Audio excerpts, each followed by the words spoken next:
What up? What up? What's going on, everybody? Welcome back to another episode of the Going Rounds podcast. Episode 98. I always got to check. It's ridiculous. Running up on that 100 show, though. I got two more. Kind of making me think I should skip one. So then I can make it land. I'm going to have to work that out because making it land on a pay-per-view, that would be good. Well, two more. So that would mean next week would be 99. 100 would be for the preview of 302. So that would work, actually. What the hell am I talking about? That actually lines up nicely because I do plan on doing the watch party for 302.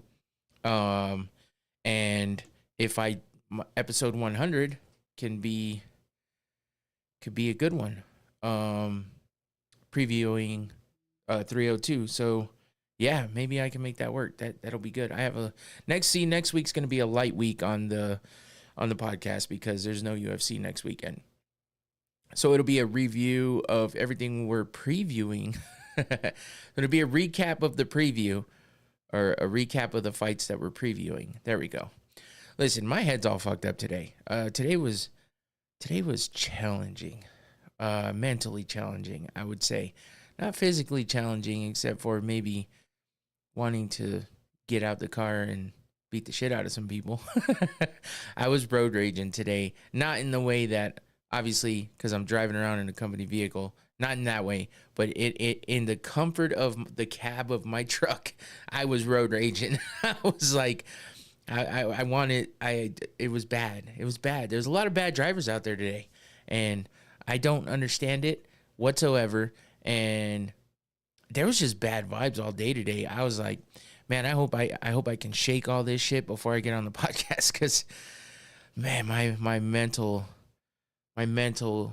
aspect of the day was not good. So, but the good thing is I snapped out of it a bit, and I feel better. I didn't have to rush. I wasn't super stressed for tonight because I prepped really well this week. I had everything basically finished last night.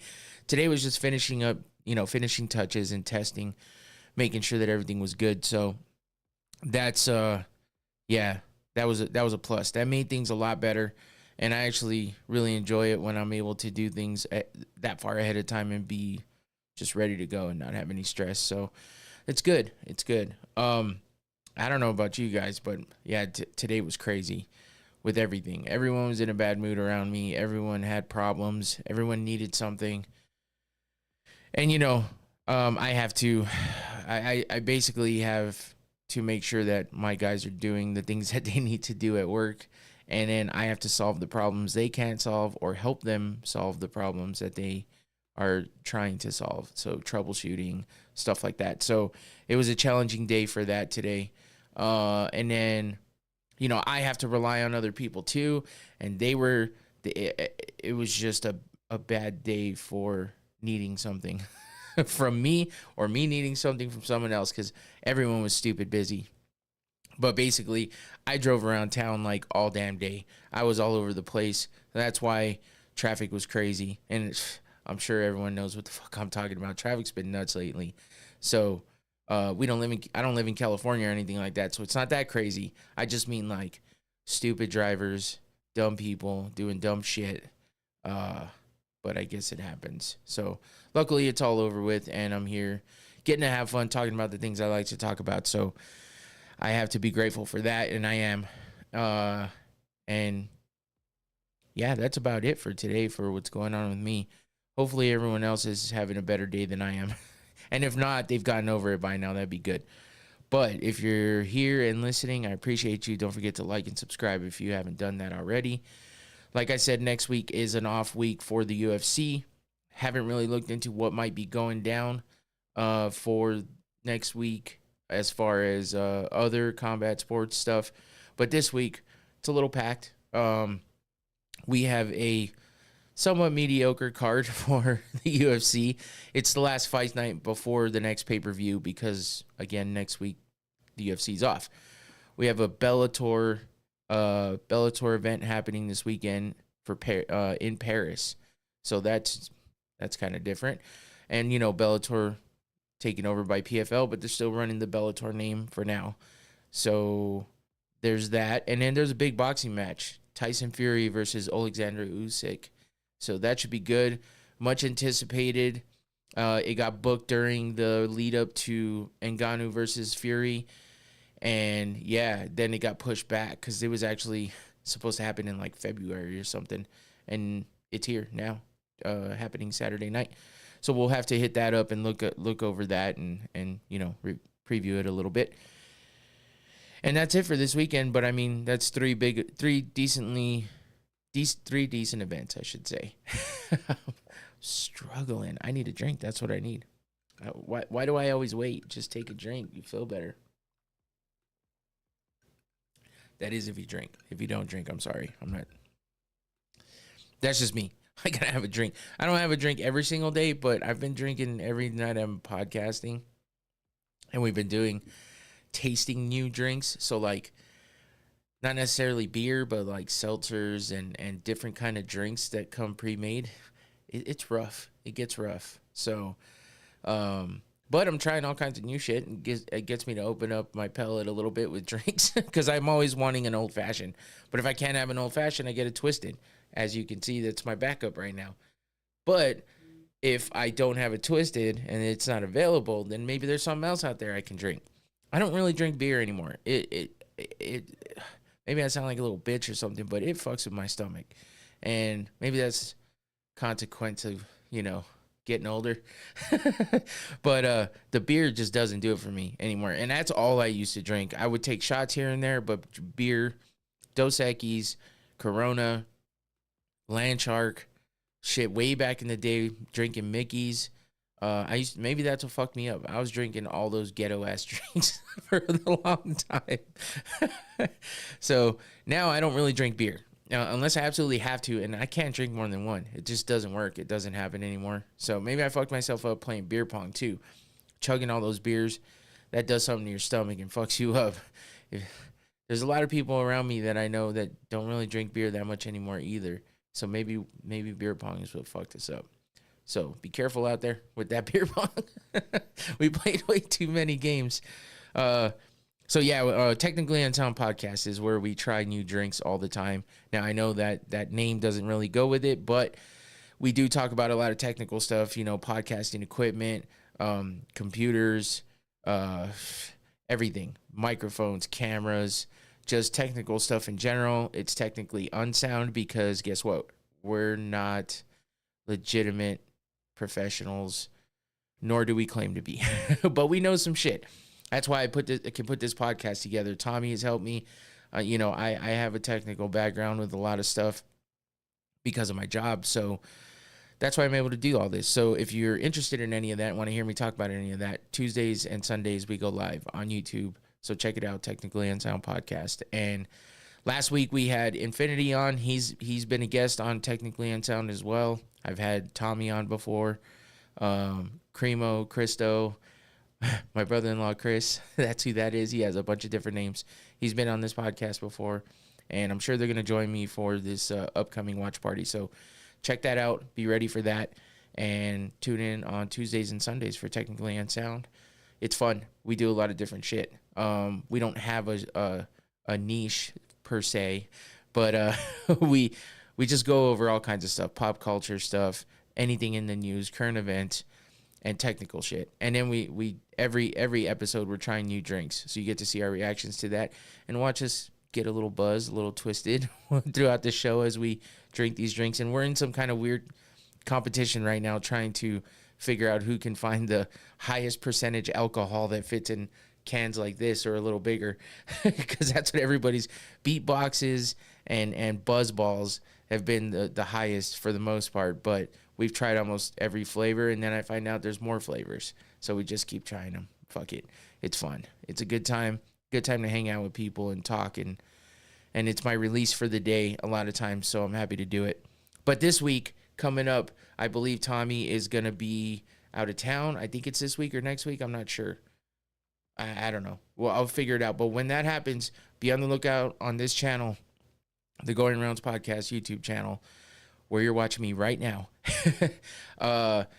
There's going to be some pop-up podcasts like I did with DJ Magix a while back, a few weeks ago, when Tommy was struggling to be able to get on. He usually hosts the podcast, so he has all the credentials for the YouTube channel and all that.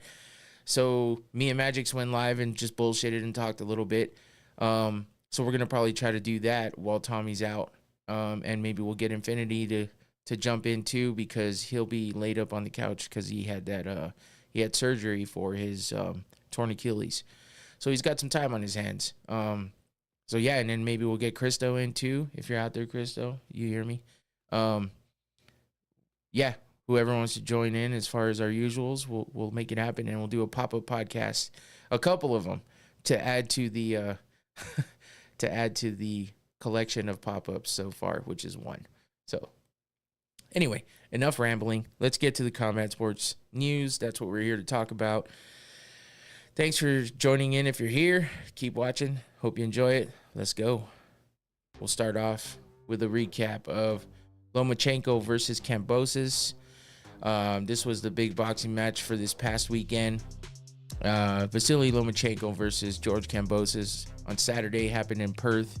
I know the poster says Sunday, but again, it happened in Perth, Australia. So that's why. Saturday for us, yeah, Lomachenko did work. And that's kind of what it seemed like everyone was expecting. You know, he pretty much dominating the fight. You know, it was just a Lomachenko doing Lomachenko shit. That's Kambosos is a great fighter too, from everything I've heard and seen and looked into, and any of the highlights I've seen of his. I never watched the entirety of these boxing matches, because unless I find a way or somebody's watching it and I'm there, it's just one of those things. Boxing is not my thing. I've said it before. I don't know why I always say that, but I just don't like people to perceive me as pretending to be a professional about it. I look into things, I research them, and then I talk about them, or I hear a lot of this stuff on other podcasts and things. So this is my take on all of it. But so looking into this one, Lomachenko did his thing and dominated this fight, and he dropped Kambosos twice with body shots before he scored the TKO in the 11th round. So yeah, Lomachenko gets that win. It's a pretty good fight overall. Let's see. Just looks like Kambosos couldn't string together punches. Lomachenko has damn good footwork, and he's fast. So that's a lot of the reason why a lot of these guys can keep up with him, and he's able to work those angles and get the punches in and land a lot, you know, body shots and everything. So with that TKO in the 11th round, I guess a big liver shot, and yeah, dropped him like Tank Garcia dropped Tank Garcia. Tank Davis dropped Garcia. I always do that every time I talk about that fight. But yeah, Lomachenko, it was a good one. Watching the highlights, I was like, damn, this dude with that liver shot was nasty. But he busted up Kambosos too. Loma had some bumps here and there, but nothing crazy. But Kambosos' right eye was busted up pretty bad, nice and bloody. And then after that liver shot, he just couldn't hang, and that was that TKO with body shots, man. You know, that's some shit right there when you get dropped and finished with body shots. Lomachenko's a beast. So good shit there for boxing, and we're gonna continue in that boxing talk because, and as you see, I don't highlight these with the different headers and stuff because, again, I'm not the biggest boxing person. So when it comes down to it, MMA is my thing. But I like to cover it because it's combat sports, and that's what I like to cover here. So I know I repeat myself, but if anybody new is here and they're wondering what's up, why I don't dig too deep, that's why. But these big fights interest me a lot, and I do like boxing. It's called the sweet science for a reason. There's just a lot of corruption and bullshit when it comes to boxing. So I stick to MMA because that's been my passion for quite a while. But Fury versus Usyk, again, like I said earlier, this fight was signed before he even fought Ngannou. He's in the camp to fight Francis Ngannou, and he signs his fight with Usyk. It's like, what's happening here? Now, as we know, he got dropped by Ngannou, and Ngannou put in work, and a lot of people thought he actually won that fight against Fury. Now, it didn't hold up well because then Ngannou comes back, fights Anthony Joshua, and gets knocked the fuck out after getting dropped pretty badly once, and then, or twice even, I think. I don't even remember at this point. I just remember watching him get knocked out, and I'm like, fuck, man. Yeah, he got dropped twice, and then he gets knocked out. So, you know, the performance he put in against Fury was impressive for his first time being in a professional boxing, you know, match, and against one of the highest level competitors he could go up against. And he just he looked impressive, but, you know, I just think Fury took him lightly. Fury was off his game. Fury had other shit going on, whatever it was. I don't know if he had any. He alluded kind of on the MMA Hour with Ariel Helwani. He was in an interview yesterday on there, and he alluded a little bit to the fact that he was maybe injured or something, but he says, I'm not going to speak about it because I don't really what'd he say? I don't really make those excuses. Once I lose, or if I have a bad performance, I just don't talk about it much after. But people keep asking, so of course he has to address it. So that's what happens. But he did mention that. So, and then, you know, they did push this fight out from February to May. It was supposed to initially even be possibly like early in the year, earlier, even in January, I think, and then who knows? They kept pushing it out, but here it is. It's happening. There's not a lot of talk about it here in the States, though. It's really just, I mean, it's happening in Riyadh, you know, over in Saudi Arabia. That's where all the big fights are happening right now. Those guys out there are just putting together the biggest matches they can find, and getting the fighters to agree and fight. And that's good for the sport. But I mean, it's all happening overseas. I guess they're bringing some other fights to the U.S. and stuff, and kind of heading up those things. But yeah, shit. This one just doesn't seem to have a lot of push behind it in the States, at least. I mean, yeah, I listen to all the podcasts that cover these kinds of things as well, so I do hear a lot about it. But when you don't see the big promotion behind it, so I don't know. I feel like it's going to be a pretty damn good fight when it comes down to it. But I mean, they had the press conference, and of course, when you get a Fury fighting in any match, you have John Fury involved, and John Fury is a fucking psychopath. But I heard Tyson talking about the fact that he basically helps get the buys, he helps get the views, he helps puts butts in those seats and get the pay-per-view buys because he's so crazy. It brings attention. So I get that for a marketing perspective, but when your dad's out there just acting a fucking fool and making a fool of himself, yeah, it's good for entertainment. Yeah, it's good for those clicks on social media and on the internet, and it may put butts in the seats, and if that's all you care about, okay. But how, I mean, John Fury is a fucking animal. Look at him. This is him freaking out because they were doing some crazy chants where it was like Usyk, Fury, and then he was like, of course he's got to get involved. He's the loudest motherfucker there. And what does he do? He's walking away. They start to chant. They get louder with the Usyk chant. He turns around and has to get louder too. And then someone from Usyk's camp was right there, and he said something to John Fury, and made him fucking lose his shit. So he headbutts the dude, and then he bloodied himself up. The other guy had a small mark. I never saw any pictures of him bloodied up or anything. He definitely headbutted him, but it wasn't like full on, full force, but he definitely caught him. And then he's walking around with blood all over his face from a cut opened up on his forehead. So when he's last time when during the Tommy Fury fight for against Jake Paul, or against who was Tommy Fury fighting against? Logan? No, who the fuck was it? Whoever it was. He's John Fury's over there flipping tables, fucking doing crazy shit, and yeah, this is just what happens. So yeah, he's at it again. And we'll see what other kind of antics happen before the fight happens on Saturday. But back to the actual fighters. Tyson Fury here, going backwards, connecting on a shot against Francis Ngannou.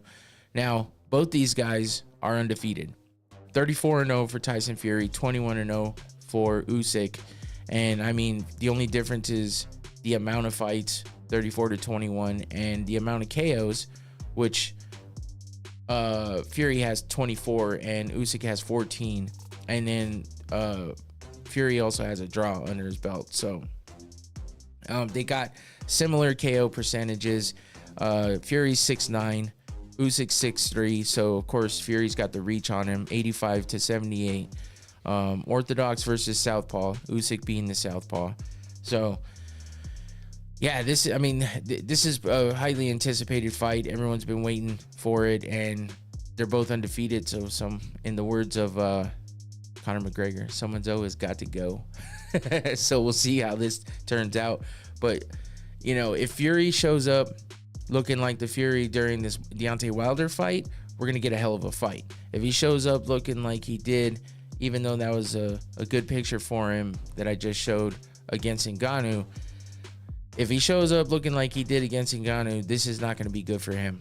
But if he shows up like he did against Wilder, it's going to be a great fight. And now Fury's looking in shape and stuff, but his ex-nutritionist was talking about the fact that, hey, you may have cut a lot of weight and looking in better shape, but that's not always good because you're losing the power. You're losing the strength.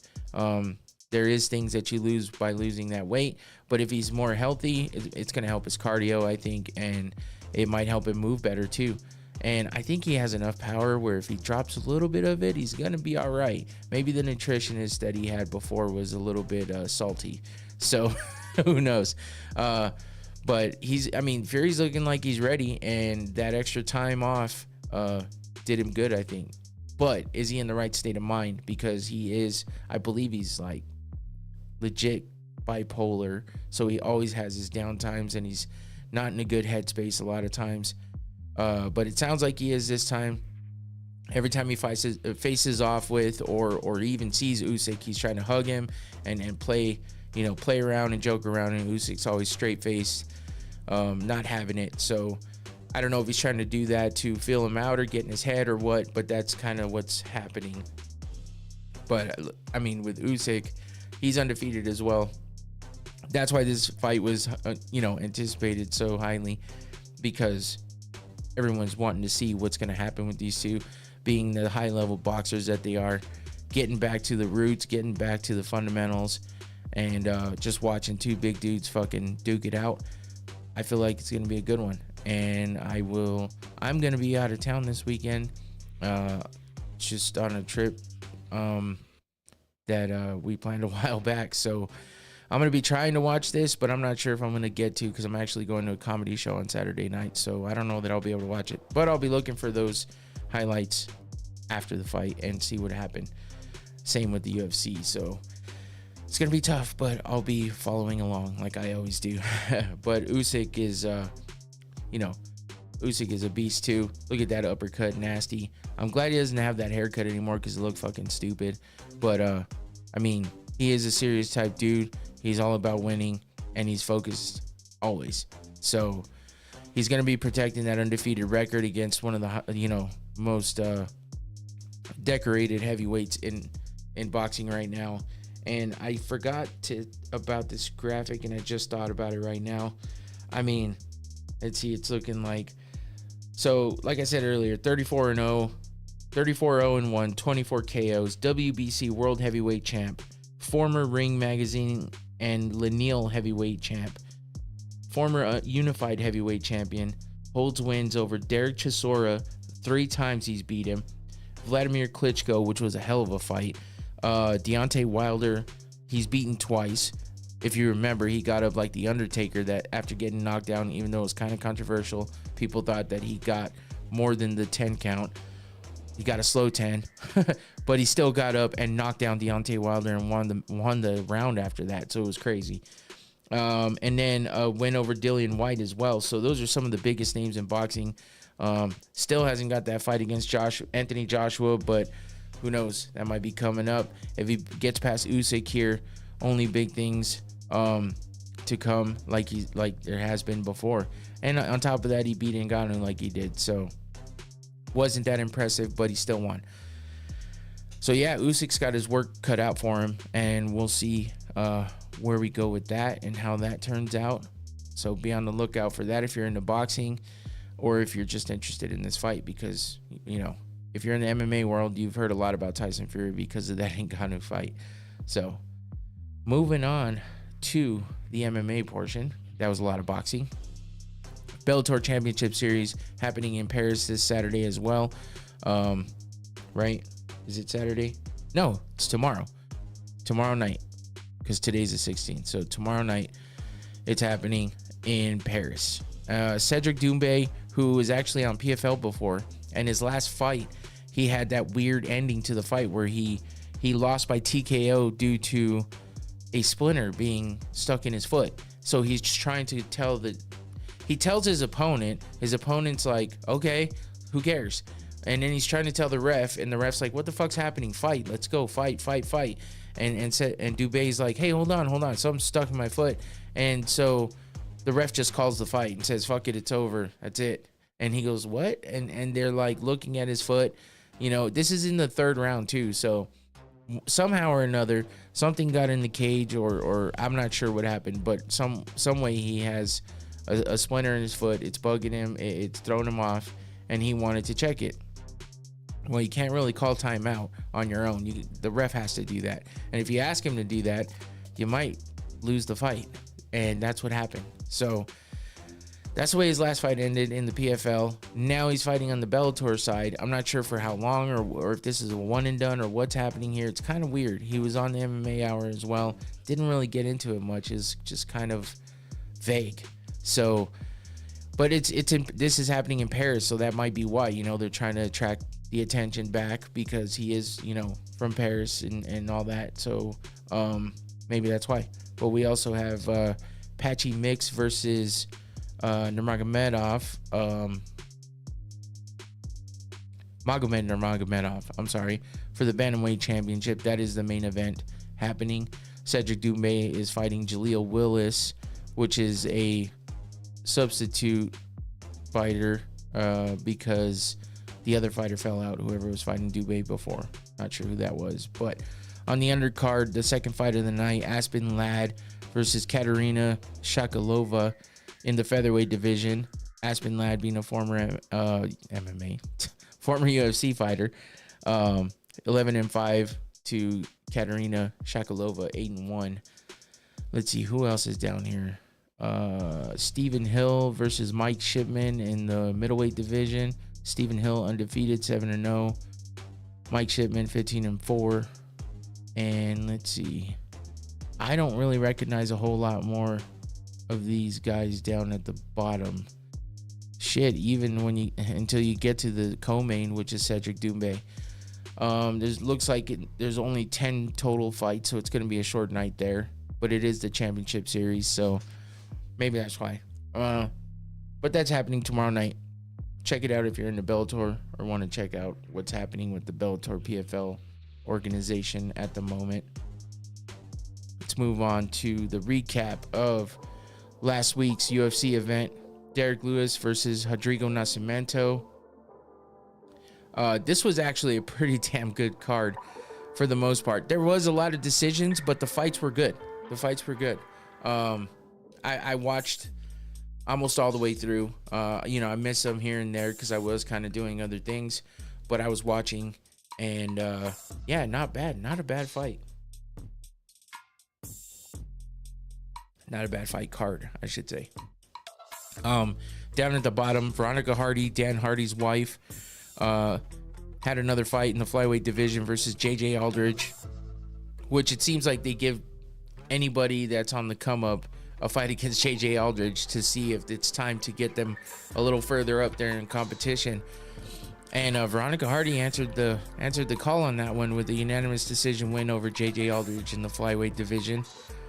We had Charles Johnson versus Jake Hadley in the flyweight division for the men, and Charles Johnson gets a unanimous decision win there over Jake Hadley. Trey Waters with a win over Billy Goff by unanimous decision as well in the welterweight division. So starts off the card with 4 decisions in a row. The fourth one being the little hottie Tabitha Ricci versus Tisha Pennington, who formerly Tisha Torres is married to the current bantamweight champion Raquel Pennington. I almost forgot her first name. And Tisha just had a baby, so she's coming off that. New mom, fighting in the strawweight division against little baddie Tabitha Ricci. She's a badass in the cage. She's a badass on Instagram, and yeah, she's a badass overall. And even though it was a bit controversial because it was a split decision, Tabitha Ricci comes out with the win. Baby Shark coming out on top. Some people thought Tisha won, but I mean, to me, it seemed like Tabitha Ricci edged it out, like the decision says. So there you go. She gets the win.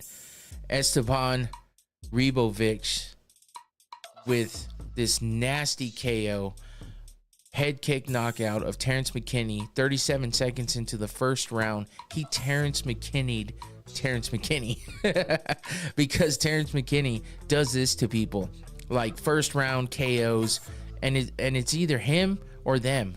That's the way it works with Terrence McKinney. And I feel bad for the dude because he really is the one doing this to other people most of the time. He was coming off a 20-second TKO over Brandon Moret. That was his last fight. Before that, a 1 minute and 25-second TKO in the first round. But his losses both happened before that in the second round. Had another win in the first round, a loss in the first round, and then 2 more wins in the first round. Nothing has gone past the 2 minute and 17-second mark in any of his fights, win or lose. But this time, he was the victim of the head kick KO. As you can see here, left sitting up against the cage, out cold. It was a nasty knockout, impressive as hell by Ribovic. I think that's how you say it, Esteban. But yeah, that was nasty. I was like, I just sat down to watch this fight because I was like, fuck, I thought I had already missed some of it. Sit down and notice that it's only like 10 seconds into the first round. I'm like, all right, cool. But it's Terrence McKinney, so I'm like, shit, this could be over very quick. Oh, damn, there's a head kick, knockout. And this time it's Terrence McKinney getting knocked out. So it was crazy. But it was a fun one. I mean, for the 37 seconds it lasted, I just feel bad for McKinney. I mean, I like the dude. I think he's cool, and he's got a crazy story behind him. But yeah, that was a nasty knockout for Ribovic, and yeah, congrats to him on that one. Moving on to the next fight was Chase Hooper versus Vyacheslav Borishev. This was a Bravo choke submission for Chase Hooper, looking massive in the lightweight division. He was fighting in the flyweight division before this, 145, and he looked a little sucked out, and he just looked puny. He just didn't look good. You know, he's a tall, lanky guy, skinny already, and then to be dropping weight to 145. But now at 155, he's actually got some tone in his arms, and you know, he's showing some muscle, showing some thickness there. So, and he's looking like a man. He's got that man strength all of a sudden. Because remember, before, people were making fun of him and saying he looks like fucking Ben Askren's son. He does have a really, really young face, a really little kid face, kind of. So, especially with that kind of like fro that he had going, but with the haircut and the weight put on and the muscle tone, you know, he's looking like a man now, showing that man strength. And he gets a submission in the second round by Bravo choke right at the 3-minute mark over Borshev. So good for Chase Hooper. Congrats to him. Moving on to a fight everybody was looking forward to. Robelis Despaigne, or Despain. I'm not sure exactly which one it is. I've heard it said both ways. Big monster of a dude looking like Kevin Randleman from back in the day, except not as ripped. But with that hair, and a beastly dude who's been knocked. You know, his only other fight was a crazy knockout, and he was on. Ow. Like hard to swallow all of a sudden. He had been knocking people out in the first round. Every single one of his fights were TKO or KO in the first round. He was 5-0 coming into the UFC. 18-second knockout in the first round for his debut in March earlier this year. Now he's back in May fighting Waldo Cortez Acosta, and he loses by unanimous decision, goes all 3 rounds, and just kind of shows a weakness. You know, he's getting a nasty hook here landed by Acosta, and then he takes him down and shows the weakness of Despain, or Despain, whichever one. Turns it into a mount, and I mean, he's full mount right here, fucking dropping punches, ground and pound, and that's it. He gets the unanimous decision win. I, for some reason, thought there was one more picture, so I'm like going into it, but yeah. So Despain gets his first loss in UFC. He's 1-1 now. We'll see how he bounces back, see if he works on that ground game and works on his wrestling defense. I mean, he could be a beast if he does, so it would be to his benefit. Let's see how seriously it takes him and how he bounces back from his first loss. Still early in his career, though. That makes him 5-1. 6 fights overall. It's not a lot, so just get to work, man, and I'm sure it's going to be good for him. So moving over to Sean Woodson versus Alex Caceres, Bruce Leroy. This was a featherweight fight. Another decision, unanimous decision win for Sean Woodson. And yeah, I mean, not a whole lot to talk about here. I mean, Woodson looked good. Caceres, he did what he usually does, you know. I mean, he gets his in and you know, tries to overcome and dominate, but Woodson wasn't having it. Woodson's got that gigantic head and just long limbs, but so does Caceres, though. So it's one of those things where Woodson just looked good in this fight, and Caceres didn't have the answers. So Woodson gets the unanimous decision win here. And that's it for that one. Moving on to Diego Ferreira versus Mateusz Rebecki. And this was a lightweight fight, and we get Ferreira just looking good, man. Holy shit, his striking was on point, and he was just putting in work on Rebecki. Fucking left him looking deformed after the fight. I mean, he busted up both of his eyes, upper and lower. Fucking just so swollen on both sides. Nasty big mouses under his eyes, and then just swollen on top. Bloodied him up. He just did everything, and even with this circus kind of he's looking like they're trying to do some kind of weird dance, but throwing Rebecki in the air. Rebecki just didn't know how to handle Ferreira, and Ferreira's just looking like a beast in this fight. Got the ground and pound, and finishes it off TKO by punches in the 3rd round. And like I said, just left Rebecki looking like he was in a nasty car accident. Diego with that walk away. That's a crazy picture right there, just stepping over the body that he left bloodied up and battered. I mean, it was an entertaining fight, man. Ferreira, if you didn't know, now you know, because I wasn't too keen on everything about Ferreira before, but man, he put the hurt on Rebecki. And it was a fun watch.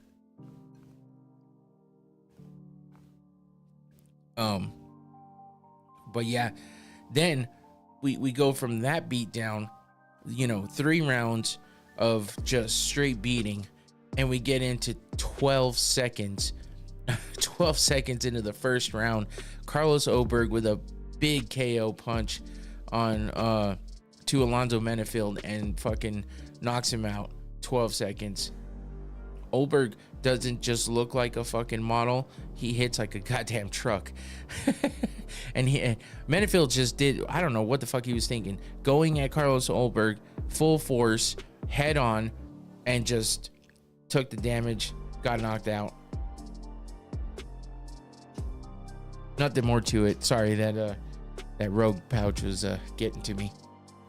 But Menefield just made a big mistake trying to go at Oberg like that. Oberg's a big dude with heavy hands. You can't do that to him. You got to be a bit more strategic and be a little smarter than that. And I was thinking this might be a tough one for Oberg against Menefield. Nope. Easy. First round, 12 seconds. Done. KO. That brings us over to the co-main event. Joaquin Buckley versus Nursultan Ruziboev. This was another unanimous decision here, but it was a good fight overall. Joaquin Buckley coming out on top with the win in his hometown. This was a welterweight fight. Now, Joaquin Buckley was out there, asking fan questions during a press conference of the last pay-per-view, and he's asking questions to Dana saying, hey, put me on that card, let me headline, Derek Lewis won't mind taking a back seat. And he got on the card, and he was the co-main, definitely not the main event though, but he put on a show. He did what he had to, came out there looking good and winning the fight like he said he would. But he did a little bit of everything, landing lots of strikes, getting takedowns, winding up on top, just suffocating and frustrating Ruziboev, which a lot of people were thinking Ruziboev might be the one to give Buckley a lot more trouble, but that wasn't the case on this night. Buckley going for submission attempts and everything. He was just feeling himself, and he looked untouched by the end of the fight. Only problem is, after the fight, he kind of stuck his foot in his mouth a little bit. He went on for way too long. I don't even know why Bisping let him continue talking, but he's out there trying to just put in some crazy good fucking call out / promo, and not doing it right.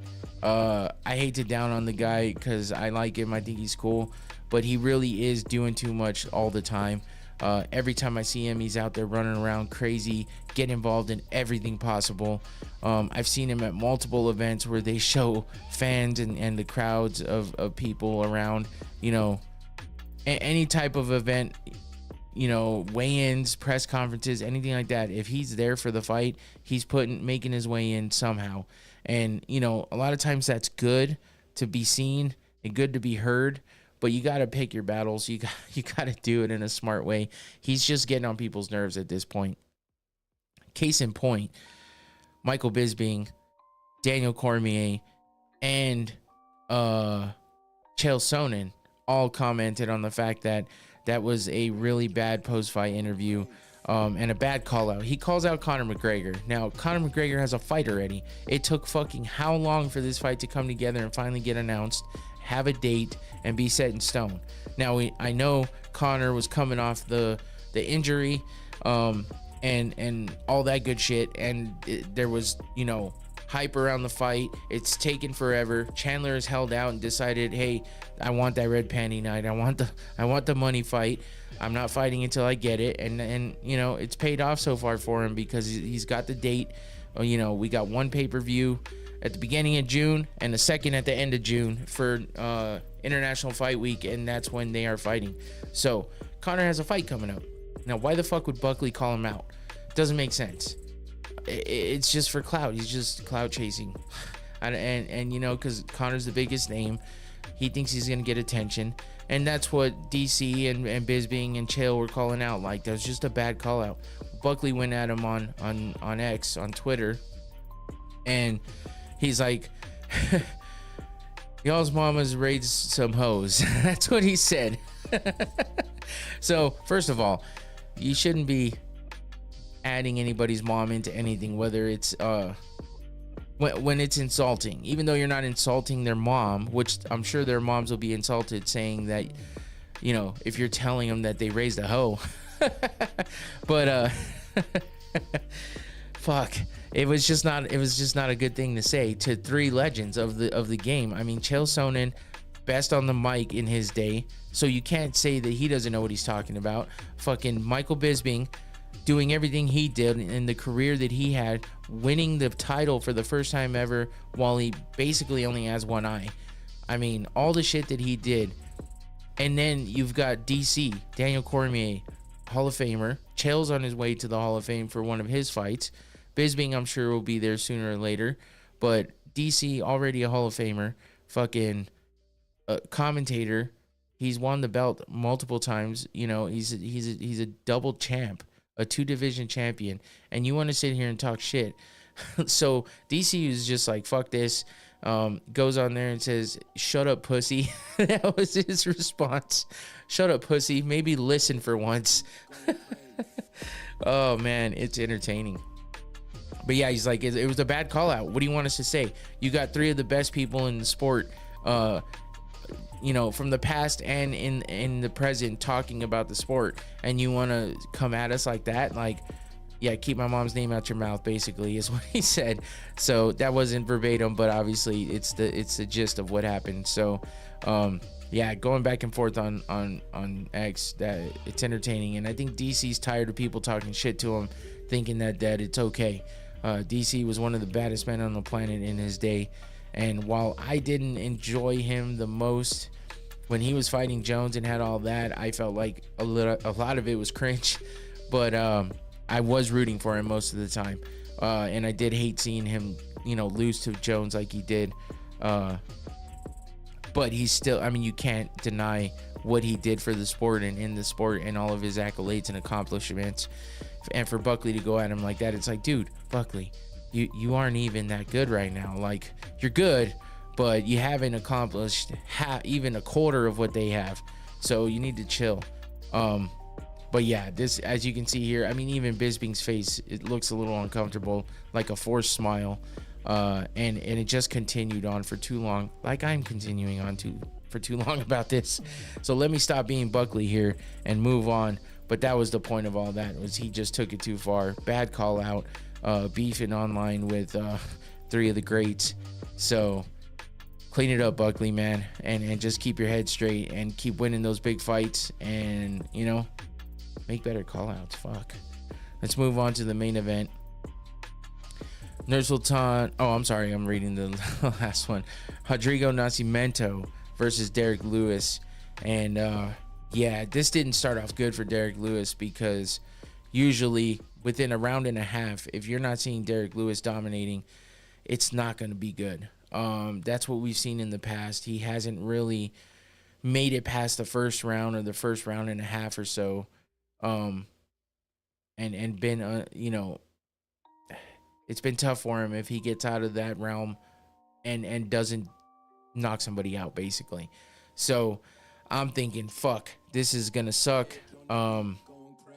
This is not good for Derek. And I'm watching the fight and I'm thinking, that's it, man. Like, this is gonna, if he doesn't get stopped somewhere in here, it's gonna go to decision and Nascimento's gonna get the win. But it gets to the third round after Rodrigo, you know, lands some punches. I mean, he was even on top of Derek, you know, mounted and all, dropping bombs, you know, ground and pound, fucking dropping elbows. Derek Lewis, you see this look on Derek Lewis's face while he's underneath somebody and not really doing the best to get up and get out. You gotta worry if you bet on him. You gotta worry if you're a fan of his. It wasn't looking good. But he did get out. He turns it around, avoids some takedowns, you know, is dragging his way out of another takedown attempt here. You know, Nascimento is like, hey, I did it once, I could do it again, but it wasn't working. And Derek Lewis got his shit together finally and starts, you know, getting the better of Nascimento, tries for the flying knee, lands to the body a little bit. Big hook from Derek, you know, connecting, showing his power. Big left here. I mean, when you see Lewis, I mean, that's just like perfect. That big punch landing with that look on his face. He's the Black Beast for a reason. Here's that nasty uppercut he's known for. He's knocked out many people with this big nasty uppercut. Ground and pound. Starts, landing on him and finishes him off. TKO by punches in the third round, 49 seconds in. And this is something I did say. I was talking about this fight last week, and I was telling Infinity, like, here's the thing: if Derek Lewis doesn't finish this fight in about a round and a half, it's not going to be good for him. But the best thing he can do is to make it to the later rounds, show some perseverance, and fight through some problems, and then get a big win and get a finish before the fifth round or before the fight ends. Basically, get a big finish, but let it go later into the rounds and show that he's durable and can fight his way out and not just give up, because it does look like he gives up sometimes. And that's what he did. Early in the third round, gets the finish, TKO by punches, and then he does what Derek Lewis does. Takes off his shorts, swings him around like a helicopter. and man, like, quickly, the first thing he does is turn around and take his shorts off. It's like, damn, what are you doing? And then he's using his shorts to fan off. I mean, talk about disrespectful. He's fucking using his shorts to fan off Nascimento, who's still on his back, getting looked at by the doctor. At one point, Derek Lewis flops to the ground, lays on his back, and the camera's like having to point up towards his face because he's digging in his shorts looking for his cup. Grabs his cup, takes it out, and throws it into like the press area. And one of the guys catches it and fucking puts it down and acts like it's like some big trophy.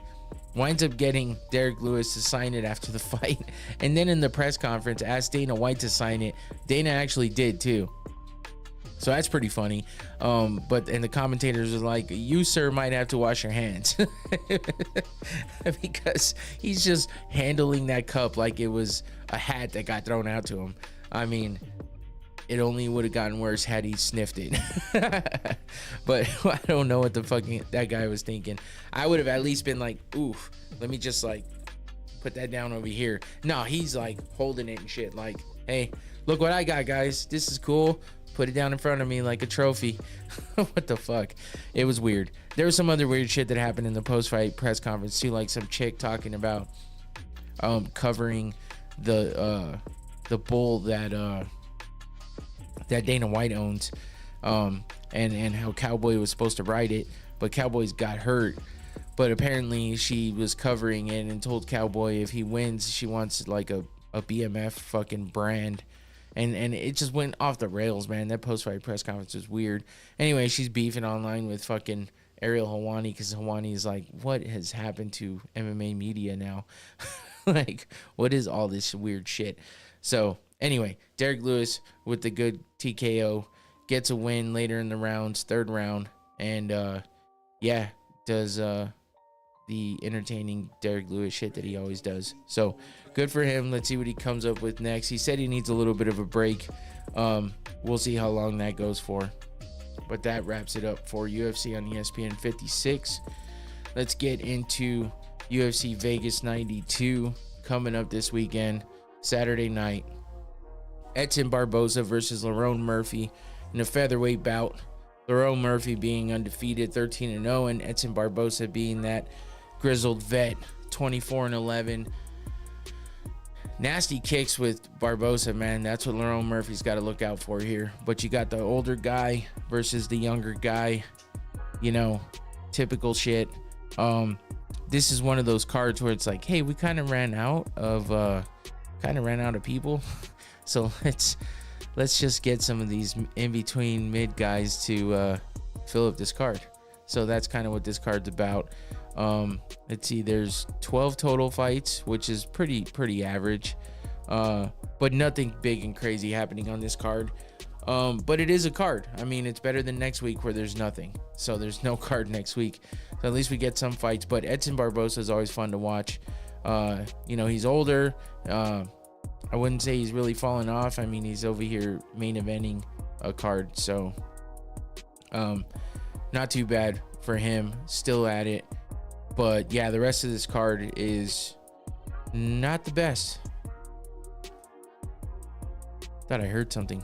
But yeah, so we'll get to the main event here in a minute, but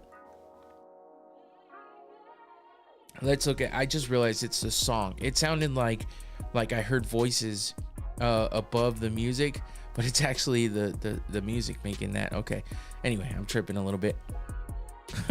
But yeah, we get this fight started off. Vanessa Demopoulos, the ex stripper. She wrote the stripper Bible. That's why I had to say it. But yeah, she's the one, the little chick that jumps into Joe Rogan's arms, and she jumped into Michael Bisping's arms after wins. She is 10-5, fighting in the strawweight division against Emily Ducote, who's 13-8. That should be a decent fight to start off the night. Then we get into some names I don't really recognize. Healy Alatang versus Clayton Rodriguez. Bantamweight division, Piera Rodriguez versus Ariane Carnelosi. Strawweight fight there. Abu Smagomedov versus Warley Alves. That's not a bad one in the middleweight division. That's Abu Supion. That's a tough name. That is not the same Abus I thought it was, so that's weird. Anyway, Tamaris Vidal versus Melissa Gatto in the bantamweight division. And then Umar Sy, undefeated 9-0 in the light heavyweight division versus George Tokos, 10-3. And then Victor Martinez versus Tom Nolan in the lightweight division. That brings us to the main card. And shit, it's not even 8 o'clock. So we're going to get through this. Be done a little early this week. So I'm going to have to plan something out next week, because I don't feel like there's going to be a whole lot of content coming out of this card. The Usyk and Fury fight might bring me some stuff. But in that Bellator card, it's never a whole lot going on there. So I don't know that there's going to be a lot of content next week. But I'll still have a show. Unless something happens. But yeah, it's gonna be tough. So next week's might be really short. You never know. I say that all the time though, and I still drag it out. I guess I shouldn't say it anymore. But thanks for watching if you do, even on those shows. Let's get to this main card. Luana Pinheiro versus Angela Hill. Angela Hill has been around for fucking a long time. When they brought in the women's strawweight division with that Ultimate Fighter, the Ultimate Fighter season, where they did all the strawweight girls, and actually, at the end had them fight for the belt, for the inaugural strawweight belt. That was against oh my god, I just completely fucking lost it. Carla Esparza versus Rose Namajunas, which Esparza won, unfortunately. I just don't like Esparza that much. I don't know what it is, but I like Rose Namajunas. That's when I really got to know who Rose Namajunas was, and liked her a lot, and still do. And she's actually got a fight booked and coming up soon, so that's good. But yeah, Angela Hill was a part of that season, so she's been around for a long time. 16-13 overall. Does not have a great record in the UFC. 11-13. That's a losing record. That's tough, especially with that many fights. But she's 5-0 in KO TKOs, 0-2 in submissions, so she might want to stay off the ground, because it's not good, especially when you look at her opponent, who's 5-0 in submissions.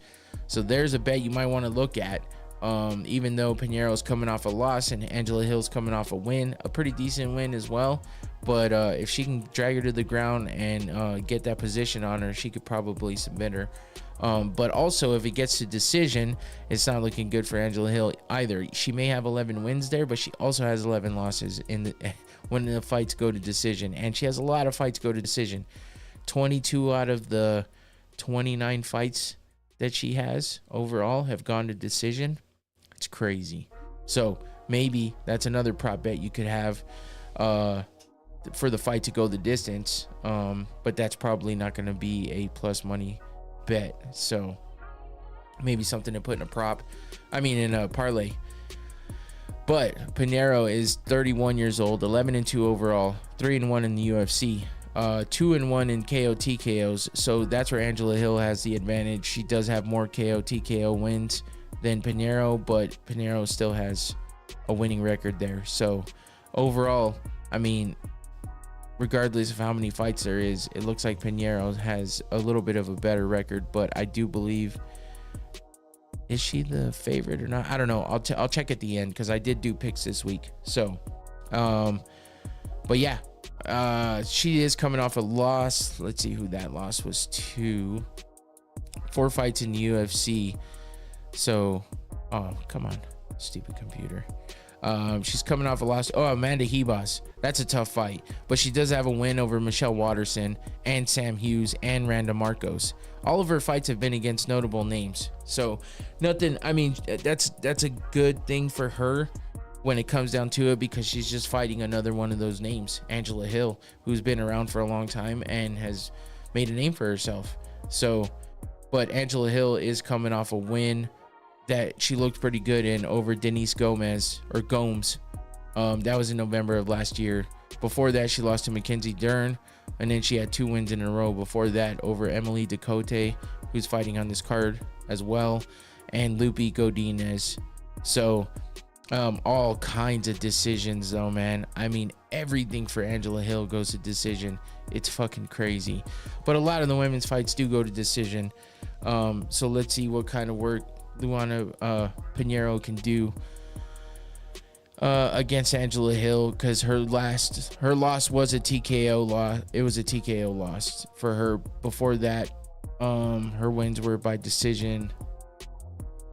She does have a couple KO wins in there. She got into the UFC through the Dana White's Contender Series, where she got a first round knockout by punches.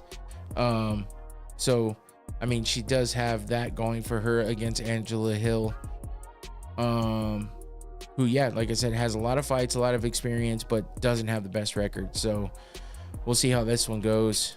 I believe I picked Pinheiro in this one, but we will go over that in the end. So let's move on. Adrian Yanez versus Vinicius Salvador. Dude, Salvador, he looks like he needs to gain some weight. Maybe it's just that picture, but yeah, I don't know. It looks weird. Anyway, Yanez is it's crazy that he's this low in the card. You would think he'd be maybe the co-main, if not right under. But yeah, fighting against Salvador, I don't know, maybe that's what it is. But Yanez is 30 years old, 16-5 overall, 5-2 in the UFC, 10-2 in KO TKOs, 2-0 in submissions, 4-3 in decisions. He is on a 2-fight losing streak, so that makes me sound weird for saying what I was saying. But he is a beast, and I do think he has a lot of potential. And I feel like he just makes mistakes sometimes that cost him the fight. But his opponent is also on a 2-fight losing streak. He's 0-2 in the UFC. So hopefully this is the fight that gets Yanez back on track. He is the favorite in this fight. Again, and if it goes to decision, he's got the upper hand there. 0-3 for Salvador.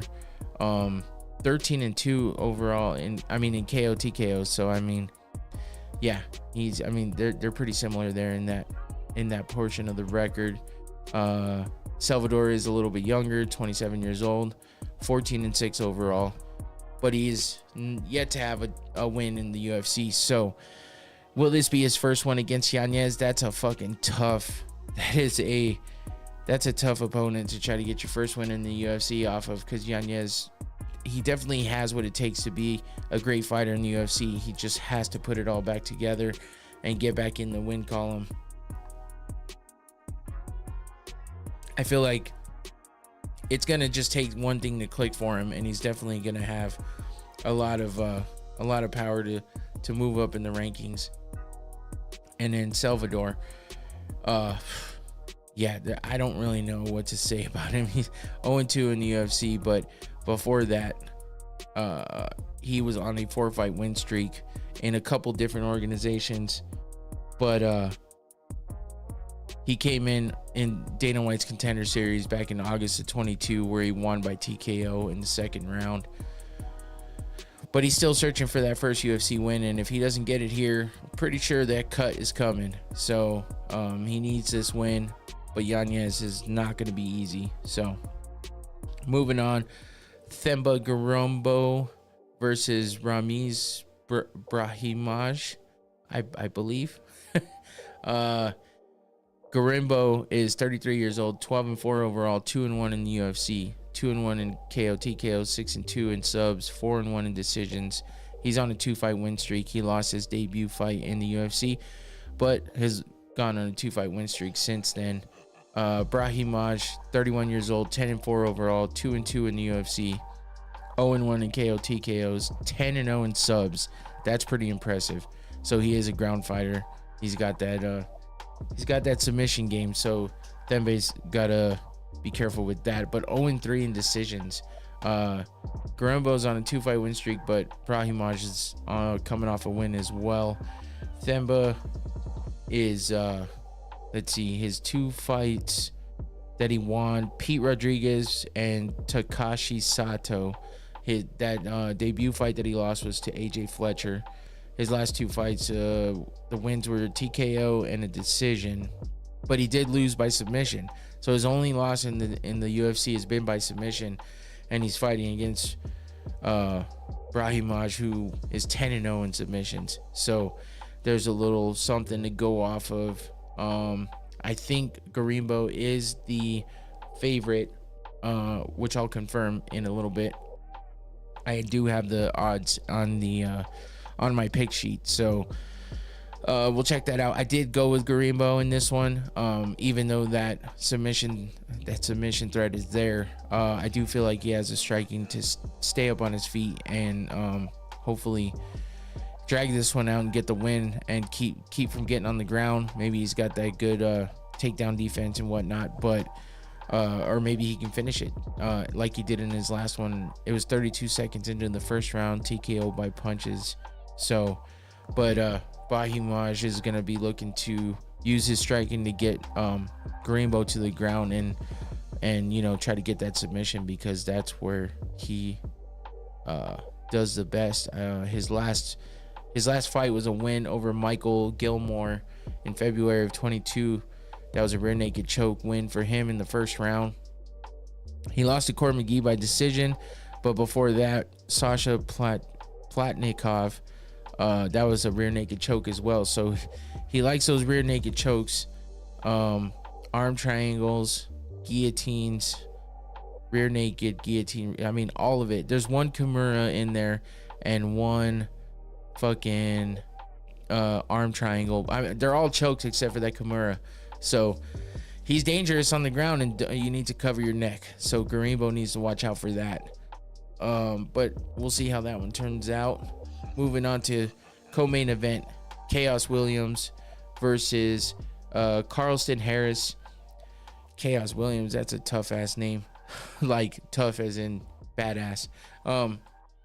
His real name is Kalen, but I guess with a name like that, it's a bit of a feminine name, I guess. So I could understand him going with a nickname I guess his homeboy gave him after he got into some street fights. But that's what he said in the interview I heard from him earlier. Anyway, he's 30 years old, 14-3 overall, 5-2 in the UFC, 7-0 in KO TKOs, 1-0 in submissions, and 6-3 by decision. He is coming off a win. Carlston Harris is 36, 19-5 overall, 4-1 in the UFC, 5-2 by KO TKO, 6-0 by sub, and 8-3 in decision. And he's on a 2-fight win streak. Chaos Williams is coming off that win over Rolando Bedoya back in May of last year. So it's been pretty much a year since he's fought. That was a split decision win for him. Before that, he lost to Randy Brown by split decision as well. And then he had a TKO win and a decision win for the 2 wins in a row before that. So yeah, he brings the heat with the striking, but yeah, it looks. I mean, he goes to decision a little bit. Does his past 2 fights, win or lose, and yeah, I mean, but you got to watch out for that striking with him. I mean, his name's Chaos Williams, so he's gonna bring the chaos, and he's gonna be looking for that finish. So whether he gets it or not is another story. It depends on his opponent, and you know, his opponent has some striking as well, Carlston Harris, but he does have a better record in submissions, undefeated there, coming off an anaconda choke win over Jeremiah Wells in the 3rd round, and then he had a unanimous decision win over Jared Gooden. His loss was to Shavkat Rakhmonov, which that's no joke there. That was a spinning hook kick and punches in the 1st round by Rakhmonov, but damn. He did beat Impa Kasangane though by TKO in the 1st round. And then he's got another his anaconda choke is his thing. He's got 3 wins recently by anaconda choke. So that's something that Chaos needs to watch out for, because he doesn't fuck around when it comes to submissions, and there it is. So he gets him to the ground, he's gonna be looking for that choke. Protect your neck, boy, because he's coming for it. But I think Chaos is gonna try to keep it on the feet, and that's who I picked in this one. So let's get to the main event. Edson Barboza versus Lerone Murphy. Barboza, 38 years old, but Lerone's 32, so not that big of a difference in age. But you know, Barboza has been around for a long time. 24-11 overall, 18-11 in the UFC. So it's a winning record, but he still has a lot of losses. 14-4 in KO TKOs, 1-2 in submissions, 9-5 in decisions, and he is on a 2-fight win streak. But Lerone Murphy is 13-0 overall, 5-0-1 in the UFC. So he's undefeated with that 1 draw. 7-0 in KO TKOs. Hasn't won or lost by submission at all. So there's that. 6-0 in decisions, and he's on a 5-fight win streak, which, yeah, 5 fights since that draw, basically. So 13 wins overall for him, and no losses. So he's got that 1 draw in the middle. That's what kind of busts that streak up. But in the UFC, you know, he's had 6 fights, first one being a draw, so he's on a 5-fight win streak. Edson Barboza, if you remember, if you followed MMA for a while, you'll know that he's got great striking, for sure. You know, this big uppercut here against Shane Burgos, he uses his legs a lot, whether it's a knee against Billy Q here, or he's got these crazy kicks, which, you know, he's got, this is a spinning back kick, a wheel kick that he landed against Sadiq Youssef. But if you remember back in the day, Terry Edom, he fucking got that nasty spinning wheel kick KO over Terry Edom. People thought Terry Edom was dead, but that is one of those highlights that just lives in infamy, because that is one of those highlights that people show all the time in any any compilation of highlights, any highlight reel, any knockouts. You see Edson Barboza with that spinning heel kick. It was crazy. So yeah, I mean, Lerone Murphy's got to watch out for those kicks, because that's where Barboza is super dangerous. He won this fight against Sadiq Youssef by unanimous decision, and then he beat Billy Q before that with that knee. It's a KO.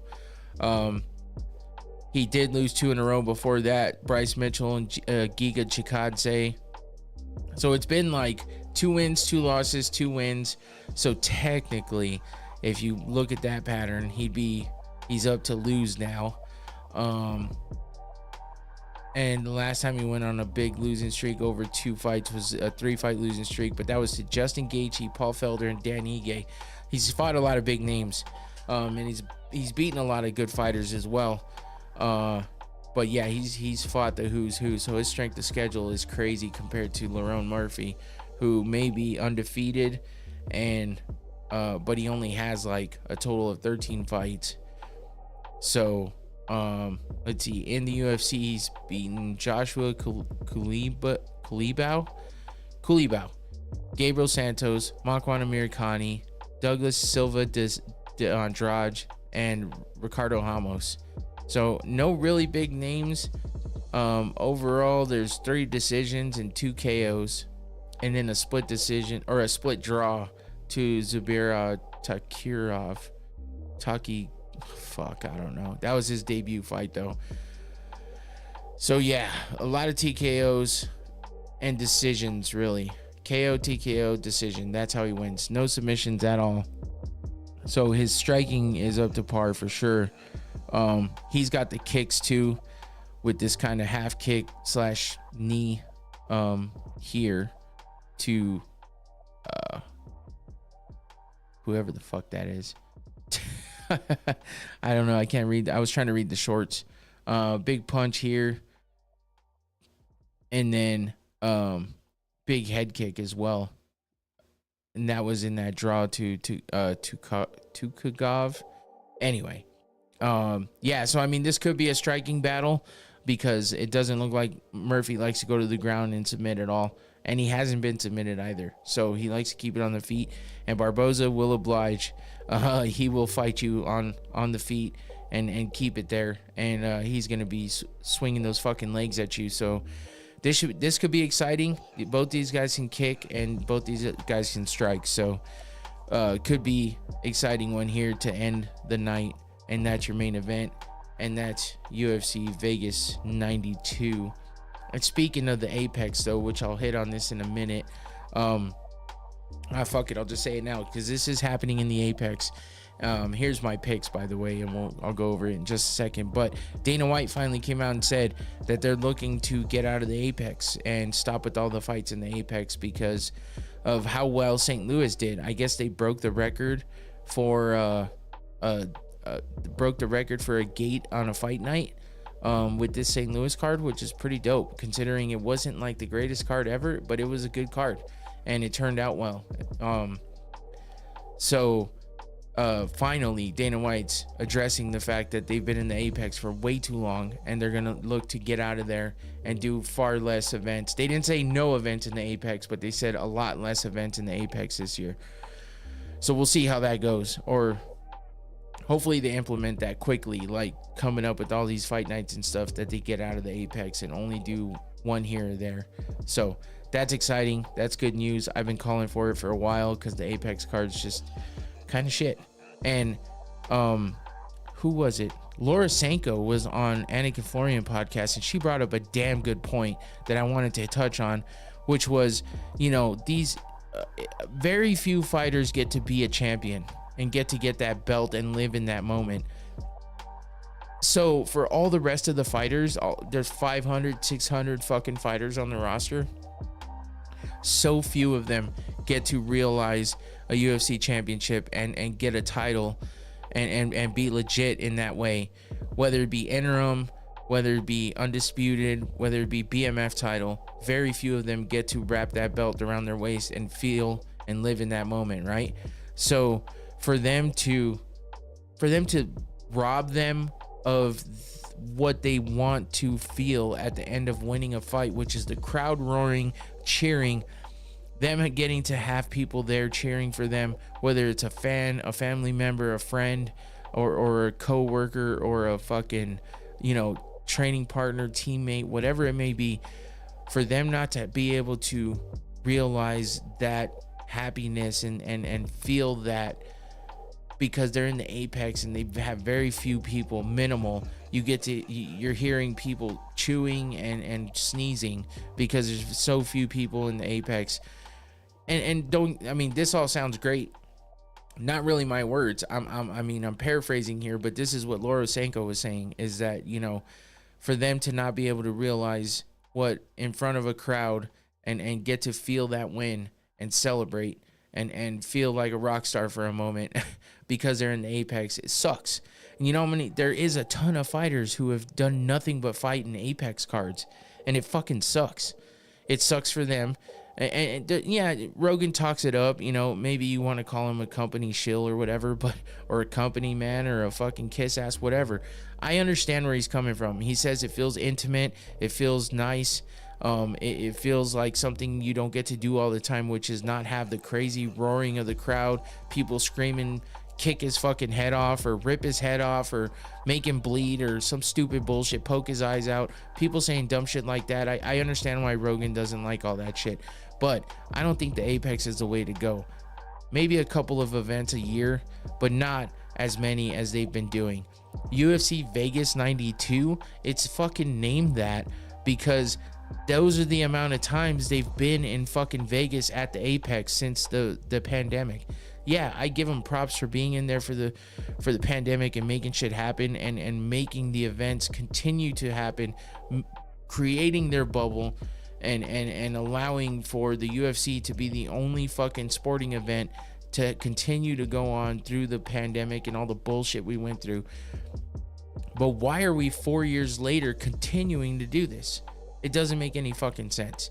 And again, I understand Rogan's point in saying that it's an intimate type of venue. It feels like you're at a concert where only 100 people are there and you get to really feel the vibes and get to hear what the coaches are saying, and you get to hear every punch and kick and all that shit. But fuck that. It's an event. And what Laura Sanko said hit on another level for me when she said that you're robbing these fighters of their victorious, like, or robbing them of the feeling of their victory because they're standing in the middle of the cage getting their hand raised and saying yes, and it's echoing because that's how very few people there are in that venue. So what the fuck are we doing? Like, what are we doing here? Let's get rid of this shit. And thank God, finally, Dana says they're going to get out of the Apex. So let's fucking go. Continue to make that money out there. Yeah, you may be saving a lot of money by doing events in the Apex. This is what I've heard everybody say, because they're not traveling. It's a whole thing to get that. But they have it. They have it to a science now. I mean, that's the facade they put up, if it is a facade. If that's the truth, I've heard nothing but how they run things is the best way to run things. They make everything run smooth. They take care of everything. Everything's good when they're out there doing these events. So keep that energy. Keep it going. And keep going to different cities and states and allow people to see these fights live and start pricing people out with the fucking prices of these tickets. Like, what are we doing here? You can't even buy a fucking nosebleed ticket without fucking taking out half of your life savings if you want more than just you to go. So, I mean, fuck, man. Let's go. Let's get this going. Let's keep this sport alive. The UFC's bigger than ever. I mean, in a sense, they're killing it. Overall, Helwani highlighted that quite a bit in a way better way than I can. But the overall perspective is keep this shit going, allow more people to see it live in person, whether it's gonna, I don't know. I don't even know what to say anymore. I've been talking about this over and over and over again, how the Apex events suck. So I hope he keeps to it. I hope he does it, and I appreciate and I commend Laura Sanko for what she said on the Anik and Florian podcast, because a lot of these people don't want to say these types of things out loud because they work. It's like talking about your boss to the public and putting them in the public eye and saying that they're doing wrong. It's not a good look, and it can get you in trouble. So since Dana's finally said that, Anik is finally speaking out about it, Laura Sanko's talking about it, it's good. So hopefully we'll see all this come to a head and finally get the fuck out of the Apex. So anyway, off that rant, here's my picks for the main card. Luana Pinheiro. Oh, she is the underdog. Okay, so she's the underdog against Angela Hill. I'm betting on her, looking at a submission win here, but overall in a decision as well. I can see her pulling it out. Angela Hill has a weird record, a lot of losses, and she is a back and forth fighter. So I can see Pinheiro pulling it out. Plus 120. underdog. There you go. Adrian Yanez, minus 394. That's a big favorite, but for a good reason. Salvador, whose opponent is 0-2 in the UFC, looking to get his first win, but that's a tough opponent to get that win against. So going with Yanez there. Themba Garimbo, minus 148. These next three fights are pretty close. Minus 148 favorite there. Garimbo, I'm picking him over his opponent. I forgot who it was already. But anyway, Chaos Williams, minus 122. I'm picking him. And then Lerone Murphy. I love Edson Barboza ever since I watched him with that spinning wheel kick. And I don't doubt that he could win this fight. But Lerone Murphy is undefeated. And he also has a great striking game. And I feel like he's going to give Barboza a great fight, if not completely win over him. So I'm going to go with the favorite here and go with Lerone Murphy. Do what you will with those picks. Don't blame me if you lose, because I've said it over and over again. I suck at picking fights, but I like making the picks and seeing if I can get better at it. I think I just know too much, or I overthink the fuck out of it. That's what it is. So I break down these fights and I look at every aspect, and it's what I do with everything in my life. I overanalyze, and it's to my detriment sometimes. Betting is one of those times. That's why I don't do it all the time. Anyway, if there's no money bags next to that main card parlay title up there, that means I am not putting money on it and betting on it. So look out for that on these graphics when I make them. But that's it. That is it. I am done wrapping it up before the hour and 30-minute mark. So if you're still here watching, I appreciate you. If you're tuning in later, thank you for doing that as well. Don't forget to like and subscribe. Follow my social media. It's been going on down there at the bottom of the screen all show. It was on the left side or down here when I was on the other screen. So anyway, Facebook and Instagram is where I'm most active, because that's just the easiest place to repost a lot of things, and that's where you get a lot of that news. Twitter or X, you get a lot of shit there too, but I kind of stay out of there. It's a little bit toxic, but I do have an account, so go follow me there anyway. Sooner or later, I'm gonna get more active on there. So, and then every once in a while, I post a funny TikTok or just something pointed that I say that I like. When I get the chance to make that content, I will start getting better at making that content. I need to start doing other things, making different types of content and stuff like that on TikTok, especially because that is one of the biggest platforms, whether you like it or not. So unfortunately, it's one of the biggest platforms to make and to get my content out there. So go follow me everywhere. Don't forget to like and subscribe. Come back next week for a recap of all this. There will be no previews of anything unless I come up with some more shit to look into. I don't know what other kind of combat sports events are happening next weekend, because I haven't looked into it yet. But I will come back with something for you next week, especially the recaps of everything we went over tonight. So thanks for tuning in. Come back next Thursday. I will be here, same time and place. Don't forget to watch Technically Unsound podcast on the Technically Unsound YouTube channel Tuesdays and Sundays, and be on the lookout for pop-up podcasts going on here randomly on a Tuesday or a Sunday, I should say, because Tommy will be out for a week and I'm not sure which days, so we might have some pop-up podcasts coming on here, some different kind of stuff happening. Check it out.